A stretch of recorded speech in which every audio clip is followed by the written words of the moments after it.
আমি পিয়ালি। তো আজ আমি কথা বলবো আমার এই মাসে শেষ হওয়া বইগুলো নিয়ে। তো চলো দেখে নেওয়া যাক কী কী বই আমি এ মাসে শেষ করলাম। প্রথম বই দেখতেই পাচ্ছ, ইন্দ্রনীল সান্যালের লেখা চালচিত্র, যেটার প্রকাশিত হয়েছে দেশ পাবলিকেশন থেকে এবং এটার দাম হচ্ছে 200 টাকা। এই উপন্যাস মহালয়া থেকে দশমী, লাহিড়ী পরিবার এবং ডিকসন রোডের পাড়ার পুজোকে কেন্দ্র করে লেখা হয়েছে, যেখানে সঞ্জয় হচ্ছে লাহিড়ী বাড়ির সাথে কীভাবে সম্পর্কযুক্ত, তার জীবনে একটা ঘটনা আছে যেটা এই লাহিড়ী বাবুকে কেন্দ্র করেই, এবং সেটা আস্তে আস্তে জানা যাবে। এবং সঞ্জয় মানে ভীষণই একজন বিখ্যাত চরিত্র দেখা যাচ্ছে, যে সেই লাহিড়ী বাড়ির যেমন সবার খেয়াল রাখে, কেয়ারটেকার হিসেবে থাকে, সেই রকমই সে কিন্তু পাড়ার পুজো নিয়েও সেখানেও একটা মূল ভূমিকায় আছে। আচ্ছা,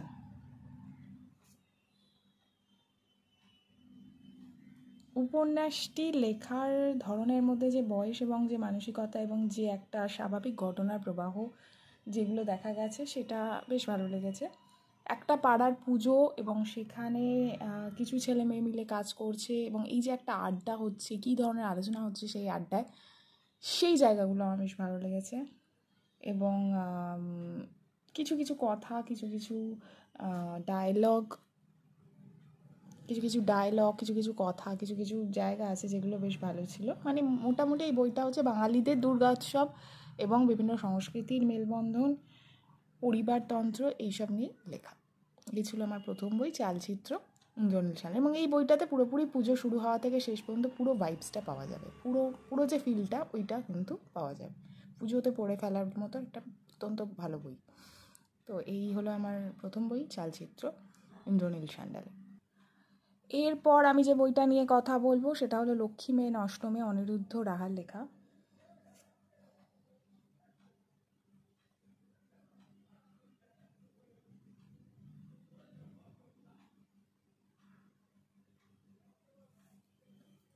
এই বইটি প্রকাশিত হয়েছে পুনশ্চ থেকে এবং বইটির মূল্য হচ্ছে 350 টাকা। হ্যাঁ, আচ্ছা,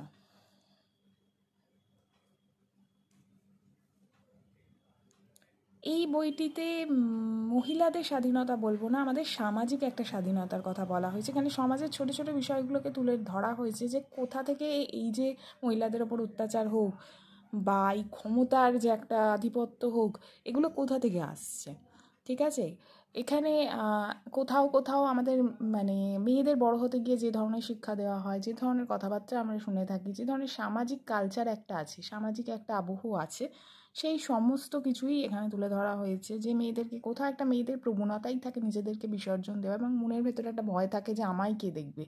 এই ধরনের বিভিন্ন জায়গা উঠে এসছে, যে কীভাবে তাদের পার্সোনালিটি তৈরি করতে গিয়ে কোথাও অনেক সময় একটা যেন পরিবার থেকে একটা সামাজিক চাপ তাদের উপর চাপিয়ে দেওয়া হয়।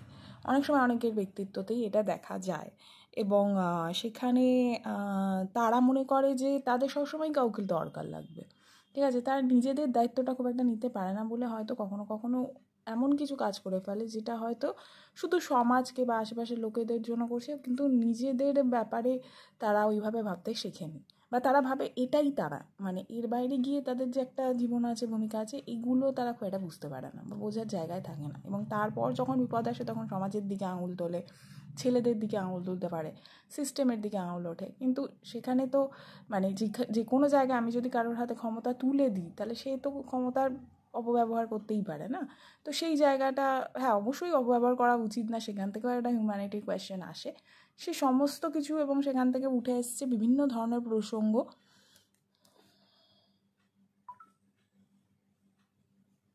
সামাজিক বিভিন্ন নিয়ম উঠে এসছে, প্রোটেকশন অফ সিভিল রাইটস উঠে এসছে, অগ্নি পরীক্ষা, সতীত্ব, এইসবের জায়গা উঠে এসছে, বিয়ের প্রয়োজনীয়তা কতটা সত্যি প্রয়োজন সেই জায়গা নিয়ে উঠে এসছে, বা বিবাহের পরে মহিলারা সত্যি কতটা মানে যে পজিশানটা পায়, সেখানে কোথাও কি পাওয়ার ডমিনেটিং একটা স্ট্রাকচার দেখতে পাই আমরা, এই জায়গাগুলো উঠে এসছে।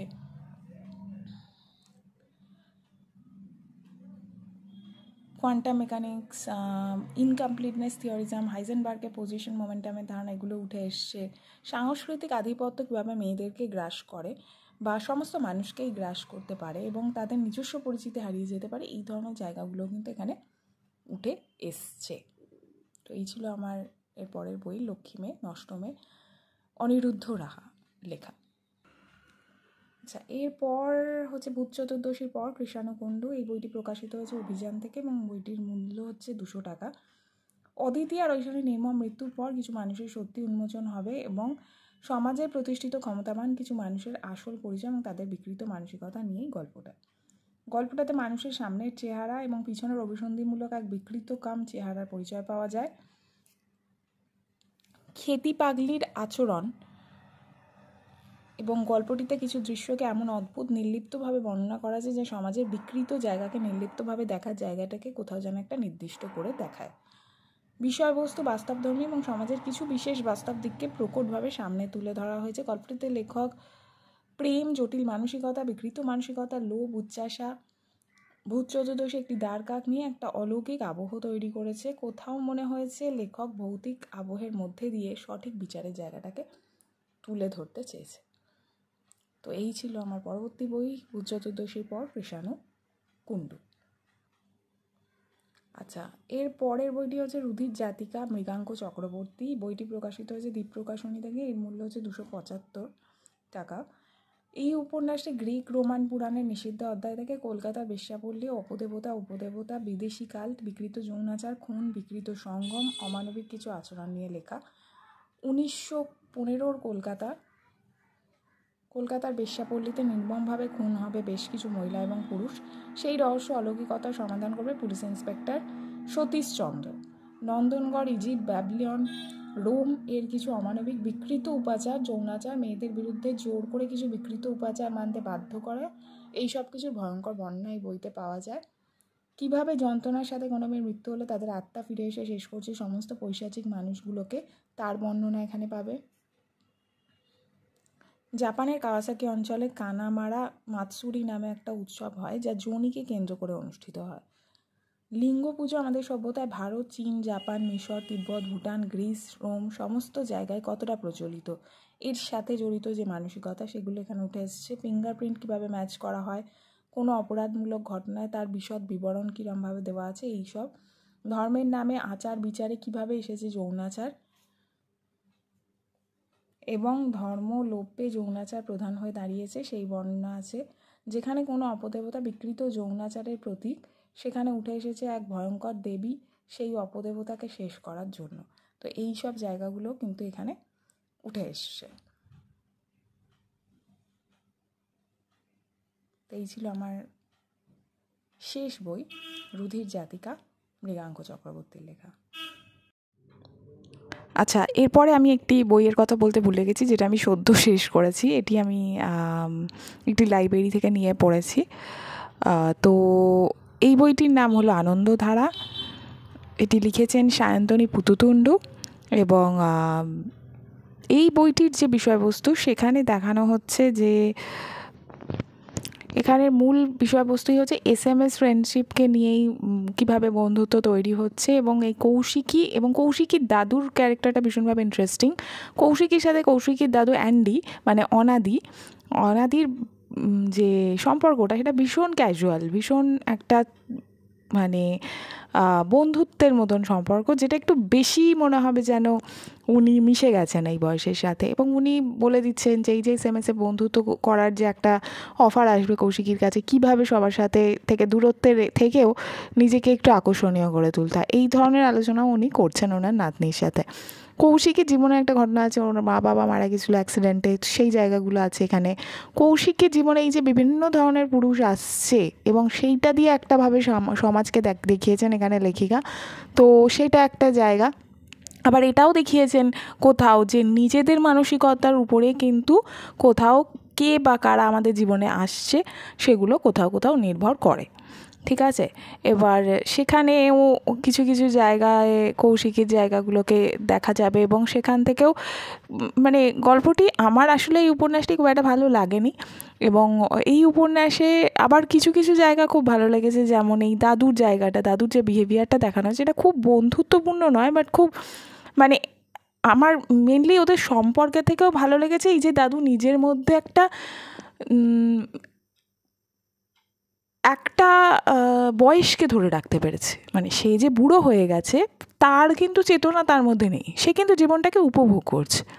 তার মানসিকতা, তার কথাবার্তা অনেক বেশি অন্য রকমের। সে কিন্তু নিজেকে বয়স্ক বলে ভাবছে না, এই জায়গাটা আমার ভালো লেগেছে। তারপরে এখানে বিভিন্ন ধরনের চরিত্রর মধ্যে অনেকগুলো জায়গা দেখা যাবে, মানসিক বা মনস্তাত্ত্বিক কিছু জায়গা আছে। যেমন মেয়েটি অনেকগুলো মানুষের সাথেই পরিচয় হবে এসএমএসে বন্ধুত্বের মারফতে, কিন্তু মেয়েটির জীবনে যেমন অনেকগুলো চরিত্রই আসবে, তার মধ্যে শশাঙ্ক বলে একটি চরিত্র আসবে যার চাকরি নিয়ে একটা দোটানা চলছে। সে কিন্তু কবিতা লেখা শুরু করবে তার প্রেরণায়, কৌশিকীর প্রেরণায়।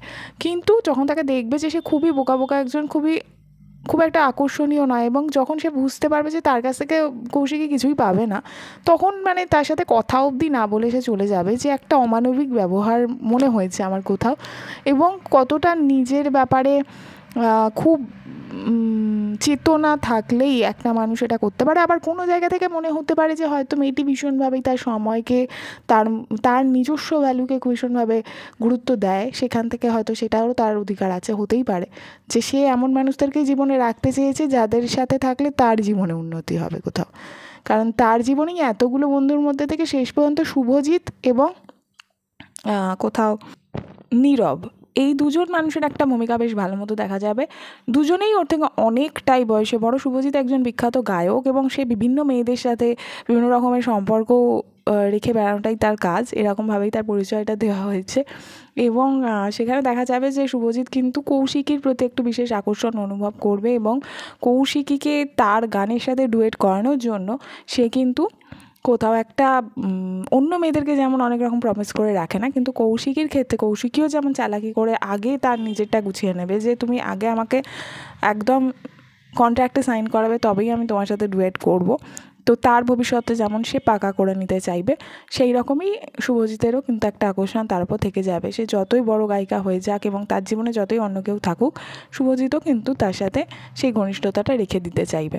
এবং এদিকে নীরব হচ্ছে তার থেকে অনেকটাই বড়, এবং নীরবের বিশাল বড় একজন বিজনেসম্যান। সেখান থেকে তারও জীবনে বহু মহিলা আছে, বহু রকমের কিছু আছে, কিন্তু তারপরে গিয়েও কৌশিকীকে সে কোথাও তার মেয়ের তুলনায় ভেবেছিল, এবং পরবর্তীকালে এখানে একটা অদ্ভুত জটিল মনস্তাত্ত্বিক জায়গা তৈরি হবে, যেখান থেকে কৌশিকী যখন তার সাথে ঘনিষ্ঠ হতে চাইবে এবং তার সাথে অ্যান্ডি মানে তার দাদুরও কৌশিকীর সাথে একটা ঝামেলা হবে, এবং দাদু বলে দেবে যে তুমি যদি এরকম কিছু করো তাহলে তুমি আর বাড়ি ফিরো না, তখন সে সব কিছু ছেড়ে সেই নীরবের কাছে যাবে, এবং নীরব সেটাকে কিছুতেই মন থেকে মেনে নিতে পারবে না। আবার তার শরীরের ভাষাও অন্যরকমভাবে কিছু চাইবে। এই যে একটা দ্বন্দ্ব দেখানো হয়েছে, যে যখন কৌশিকী অন্য কোনো প্রস্তাব নিয়ে আসছে তখন তার মধ্যে সেই সত্যিটা আসছে যে হ্যাঁ সত্যি সেও তো সবসময় মেয়ের মতন করে কথা বলেনি, সেও তো কখনো কখনো ফ্ল্যাট করেছে, তার ডাকে সাড়া দিয়েছে অন্যভাবে, কিন্তু সেই জায়গাটাকে কোথাও একটা মন থেকে মানতে পারছে না। কখনো কখনো তার সাথে কৌশিকের কথা সময় তার মেয়ের কথা তার মনে হয়েছে, এবং সে মনে করেছে এরকম একজনকে তো আমার মেয়েই ভাবা উচিত। আবার তার যখন কৌশিকী তাকে ভীষণভাবে অন্যভাবে আশা করছে, তখন তার মধ্যে একটা শারীরিক উত্তেজনাও কাজ করছে, এবং এই নিয়ে একটা জটিল মনস্তত্ত্ব এবং জটিলভাবে একটা কিছু কিছু জায়গা, মনস্তাত্ত্বিক জায়গা এই পুরো উপন্যাসটাতে এসছে। তো মানে বিভিন্ন পার্টসে দেখলে অনেক কিছু আছে যেগুলো থেকে হয়তো আমরা অনেক কিছুই বুঝতে পারতে পারি, অনেক গভীরতা। আবার এমনি দেখলে এই ধরনের অনেক উপন্যাসে আমরা পড়েছি, হয়তো সেই তুলনায় আমার খুব একটা এটাকে গভীর বা খুব একটা গুরুত্বপূর্ণ উপন্যাস বলে মনে হয়নি এখন দাঁড়িয়ে। তো এই ছিল আমার আরেকটি বই, যেটা হচ্ছে আনন্দধারা, লেখা হচ্ছে সায়ন্তনী পুতদণ্ডর, এটি প্রকাশিত আনন্দ পাবলিশার্স থেকে, এবং এটির মূল্য হচ্ছে 200 টাকা।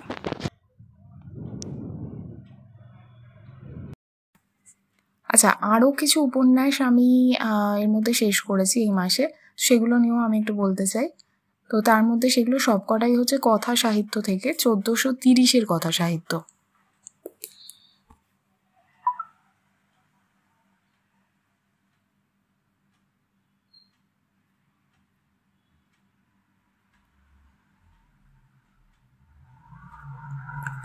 প্রথম যে উপন্যাসটি নিয়ে বলবো সেটা হচ্ছে মহারাষ্ট্রের একটি অঞ্চল, সেখানে প্রত্যন্ত একটি গ্রাম, মুম্বাই থেকে 125 কিলোমিটার দূরে, পাথুরে জমি।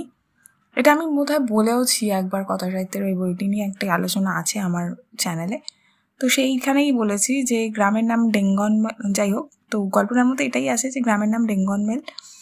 কয়েকজন কৃষক আত্মহত্যা করেছে সেখানে জল জমিয়ে রাখার মতো কোনো প্রকল্প তৈরি করা হয়নি। সেখানে ভেলুক পঞ্চায়েত, শাহপুর তালুক, কিংবা মহারাষ্ট্র সরকার কোনো ব্যবস্থা করেনি। স্কুলে যেতে হলে ভেলুর যেতে হয়, শেষ কলেজটা ডলখাম্বে। স্বাস্থ্যকেন্দ্র সোজা কসারা, ধামনি বা ওয়াসালা। বেশিরভাগ সময় মানুষ রাস্তায় মরে যায়। কোথাও কোনো জলের জায়গা নেই। ভাতসা ড্যাম বা তার কাছাকাছি থেকে জল নিয়ে আসে, যেতে আসতে 12 ঘন্টা লাগে। এই অঞ্চলে মানুষ পানিবাহির ওপর জলের জন্য ভরসা করে। যারা বিধবা বা যেসব মহিলাদের কেউ নেই বা যাদের বয়স হয়ে গেছে, দেখতে ভালো না, তাদের কোনো পুরুষ বিয়ে করে এবং তাদের পানিবাহী হয়েই পুরো পরিবারের জলের দায়িত্ব নিতে হয়। সেই পুরুষটির সম্পর্ক থাকে তার প্রথম বিবাহিত স্ত্রীর সাথে। যে জল তারা বয়ে নিয়ে আসে তাতে প্রথম অধিকার সেই পরিবারের পুরুষটির থাকে, তারপর বাকিদের, এবং তারপর সেটা পানিবাহীর জোটে। তাদের থাকার খাওয়া দাওয়ার সেরকম কোনো জায়গা থাকে না। তাদের ওপর পরিবারের সবাই মানসিক এবং শারীরিক বিভিন্ন রকম অত্যাচার করে। পানিবাহীদের জীবনের রক্তাক্ত কঠিন জীবনী নিয়েই লেখা এই উপন্যাস সমাজের বিশেষ কিছু দিককে, নিয়মকে প্রশ্নের মুখোমুখি আনতে বাধ্য করে। সেই পানিবাহীদেরই একজন প্রতিশোধ নেবে এবং জ্বলে উঠবে সেই গ্রাম। কিভাবে নেবে সেই প্রতিশোধ, উপন্যাসের প্রতিটা জায়গায় সেই মানবিকতার অভাব এবং অজ্ঞানতা অনুভব করা যায়। এই হলো সেই উপন্যাস জলসই, যেটা লেখা হচ্ছে সায়ন্তনী পুততন্ত্র। এটি বই হয়ে প্রকাশিত হয়েছে মিত্রায়ণ ঘোষ থেকে। আচ্ছা, এরপর একটি উপন্যাস যেটাও আমি কথা সাহিত্য থেকেই পড়েছি 1430-এ, এটা হচ্ছে ভদ্রলোক, দীপানিতা রায়ের লেখা। এটির মধ্যে কিভাবে বাচ্চা মেয়েদেরকে বিক্রি করে দেওয়া হচ্ছে, ট্রাফিকিং রিলেটেড এটি একটি উপন্যাস। এবং এখানে যেভাবে গল্পটা লেখা হয়েছে অসাধারণ ছিল। খুব ছোট ছোট অনুভূতিগুলোকে ট্রাফিকিং নিয়ে, যাদের বিক্রি করা হচ্ছে তাদের মানসিকতা নিয়ে, সামাজিক কিছু পরিকাঠামো নিয়ে, এবং সেখানে আসা অনেকগুলো মানুষ যারা এই ধরনের কাজের সাথে জড়িত, সমাজ কীভাবে জড়িত, সেই জায়গাগুলোকে বিভিন্নভাবে এখানে লেখিকা তুলে ধরেছে। উপন্যাসটি একটি অসাধারণ উপন্যাস ছিল, দীপানিতা রায়ের ভদ্রলোক। আচ্ছা, আরও একটি উপন্যাস যেটা নিয়ে আমি বলতে চাই সেটা হচ্ছে শ্রমিক ঘোষের লেখা অপদার্থ। এই উপন্যাসটিতে দেখানো হয়েছে একটি ছেলে এবং তার অফিসে কিছু প্রবলেম হবে এবং অফিস থেকে চাকরিটা চলে যাবে, সেই নিয়েই পুরো উপন্যাস। কিন্তু উপন্যাসটিতে অনেকগুলো প্রশ্নের মুখোমুখি হতে হয় যে ছেলেটি কিন্তু বারবারই অনেক সুযোগ পাচ্ছে, কিন্তু সে সেই সুযোগগুলো কিছুতেই নিচ্ছে না, এবং সে কন্টিনিউয়াসলি এমন একটা জালের মধ্যে জড়িয়ে গেছে যেখান থেকে সে বেরোতে পারছে না। এবং সে একইভাবে কোথাও একটা নিজেকে ওই বিশেষ ওই জালের মধ্যে দিয়েই সে দেখছে। জাল ইন দ্য সেন্স সেটা কেউ তৈরি করে দেওয়া জাল না, সেটা তার নিজে তৈরি করা জাল। ঠিক আছে, সে নিজেকে একটা বিশেষভাবে দেখে, এবং সেই দেখাটা সত্যি কথা বলতে গিয়ে আমার ব্যক্তিগতভাবে ভীষণভাবে আমায় ট্রিগার করেছে। এবার পরবর্তীকালে আমি এটা নিয়ে ভাবলাম এটা ভীষণ সাইকোলজিক্যাল একটা উপন্যাস বলেই ট্রিগারটা করেছে, যেখান থেকে হয়তো আমি এটাও শিখেছি যে হ্যাঁ, সত্যি সব ধরনের মানুষ থাকতে পারে, তাই না? হয়তো কোথাও সেই মানুষটা, সেই জায়গাটাকে আমি যখন অনুভব করেছি তখন মনে হয়েছে যে না, তারও কিছু এমন জায়গা আছে যেগুলোকে সে ফেস করলে তার জীবনে বিশাল প্রলয় শুরু হবে। তো তার থেকে বোধহয় নিজেকে খুব হেরে যাওয়া একটা লোক ভাবা, বলা সেগুলো বারবার, আমি তো হেরে গেছি, আমার তো কিছু হবে না, এইগুলো কিছু কিছু মানুষের ক্ষেত্রে অনেক বেশি ইজি। তো আমরা তো সবসময় ইজি রাস্তাটাই খুঁজি না। হতে পারে কোনো একটা মানুষ হয়তো খুব কঠিন রাস্তা দিয়ে যেতে পেরেছে, তার সেই সাহসটা হয়ে গেছে, সেই সাপোর্টটা পেয়ে গেছে, কোথাও না কোথাও তার কিছু হয়তো প্রিভিলেজও আছে, হয়তো এই মানুষটি সেটা নেই, বা হয়তো কোথাও আমাদেরকে একটু আমাদের অ্যাকসেপ্টেন্স বাড়াতে হবে যে সবাই হয়তো একরকমভাবে বাঁচবে না। কারোর কষ্ট হয়তো আমাদের মনে হবে যে মানুষটাতে এই কষ্টটা নাই পেতে পারতো, এটা যদি করতো তাহলে এটা পেতো না, হয়তো এটা হতো না, সেটা আমাদের মনে হচ্ছে আমাদের জায়গা থেকে, কারণ আমরা সেই লড়াইটা করতে পেরেছি, যে কোনো কারণেই হোক। সেটা করার মতন সেই জায়গা হয়তো পাচ্ছে না। হতে পারে তারও ভেতরে অনেক কিছু আছে যেটা সে দেখতেই চাইছে না, সেখানে সে যেতেই চাইছে না। একটা অন্ধকার ঘর যদি হয়, সেই অন্ধকার ঘরে একজন ঢুকে গেল, তার হয়তো প্রচণ্ড ভয় করছিল, সে খুব একটা কিছু সাহস ফিল করে ঢোকেনি, কিন্তু সে যা হোক, আমাকে যেতে হবে, আমার দরকার আছে, আমি ঢুকে গেল। আর একজন কিন্তু তার প্রচণ্ড দরকার আছে, কিন্তু সে হয়তো আর নিল না রিস্কটা, সে হয়তো করলো না, জিনিসটা ঢুকলো না সে হয়তো সেই ঘরটাতে। এবার দুজনের তো কিছু করার নেই এখানে আমরা এখানে বলতে পারি না যে কারোর ফাউন্ডেশন খারাপ বা কিছু, এটা হয়তো বলতে পারি না, তার জায়গাটা আলাদা আর এই মানুষটার জায়গাটা হয়তো আলাদা। সে মনে হতে পারে সে খুব রিজিড, কিছুতেই বুঝতে চাইছে না, তার নিজের ক্ষতি সে নিজে করছে, নিজের ডাল নিজে কাটছে, অনেক কিছুই আমাদের মনে হতে পারে, হয়তো সেগুলো সবই সত্যি, সেই রাগটাও হয়তো খুব সত্যি, কিন্তু সেটা তার জীবন চেঞ্জ করবে না, সেটা তার মানসিকতাও পরিবর্তন করবে না। সুতরাং ওই রাগটা হয়তো ওই জায়গাগুলো থেকে বেরোনোরও আমাদের কোথাও দরকার আছে। সেটা তার জীবন, তার সিদ্ধান্ত। সে কোন ভয়টাকে পেরিয়ে জয় করবে আর করবে না, সেটাও বোধহয় আমাদের সেই মানুষগুলোর ওপরই ছাড়ার দরকার আছে। আমরা কারোর ওপরই কিছু চাপিয়ে দিতে পারি না, এটাও এক ধরনের চাপানো হয়তো। হ্যাঁ, এটা মনে হতে পারে যে এই চাপানোটা তো তার জন্য হেলদি, সে যে জিনিসগুলো চাপিয়ে বসে আছে এগুলো তো অনেক বেশি আনহেলদি, সেটাও তার সিদ্ধান্ত। সে কি চাপাবে তার উপরে, এটা তো আলটিমেটলি তার জীবন। সে যদি মনে করে তার নিজের মাথায় খিল চাপিয়ে বসে থাকবে, হয়তো সেখানে অন্ধকার ঘরটা তার জন্য অনেক কিছু এনে দিতে পারতো, তো সে খিল চাপিয়েই বসে থাকুক। তো এটাতে আমাদের রাগ বা দুঃখ কিছু হওয়ারই হয়তো কথা নয়। হয়তো এই জায়গাগুলোকে ফেস করবো বলি এই উপন্যাসটা আমার জন্য খুব দরকার ছিল। তো এই ছিল আমার আরও কিছু পড়ে ফেলা উপন্যাস কথা সাহিত্য 1430 থেকে। তো এই ছিল আজকের ভিডিও। আবার খুব তাড়াতাড়ি তোমাদের সাথে দেখা হবে অন্য কোনো ভিডিওতে। সবাই ভালো থেকো।